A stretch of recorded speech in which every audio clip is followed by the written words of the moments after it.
నా కష్టాలేంటి, నేను పడ్డ ఇబ్బందులేంటి, కొన్ని పంచుకుంటాను. అన్నీ పంచుకుంటే సంవత్సరం కావాలి. నేను ఓటమిలు ఎలా ఉంటాను, గెలుపులు ఎలా ఉంటాను, మీరు నా గుండెల్లో పెట్టుకున్న వాళ్ళు, మీరందరూ నా గుండెల్లో పెట్టుకున్న మీకు మించిన కుటుంబం నాకు లేదు.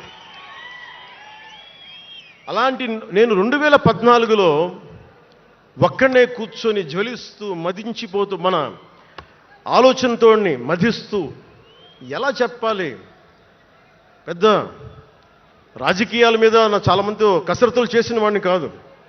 2009లో అప్పుడు రాజకీయ ప్రస్థానం తప్ప. 2003లో నేను మా నాన్నకి చెప్పాను ఫస్ట్. ఈరోజు మా నాన్నగారు లేరు, స్వర్గస్థులయ్యారు. మా నాన్నకి మా అమ్మకి 2003లో చెప్పారు, అమ్మ నేను ఒకరోజు పాలిటిక్స్కి వెళ్తాను. మా అమ్మయ్య మా నాన్నకి నచ్చల మాట. శుభ్రమైన కెరీర్ పెట్టుకొని పిచ్చేంట్రా నీగా కానీ నేను చెప్పలేకపోయినా ఆ రోజున.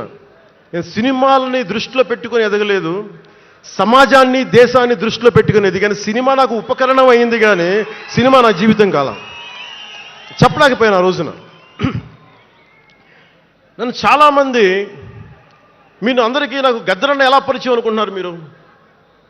రాజకీయాల ద్వారా కాదు. గద్దరన్న ఖుషీ సినిమా చూసి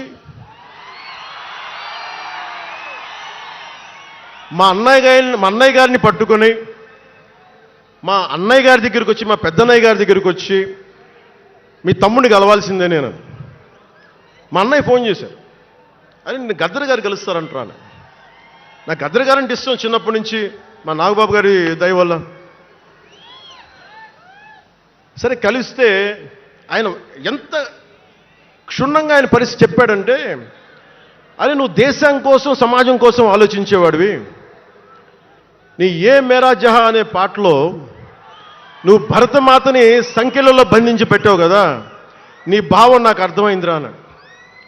నువ్వంటే నాకు ఇష్టం రా తమ్మి అని చెప్పి ఆ రోజు నుంచి మాకు స్నేహం. అది నాకు అన్నా తమ్ముడు బంధమైందని ఆయన చనిపోయేలోపు.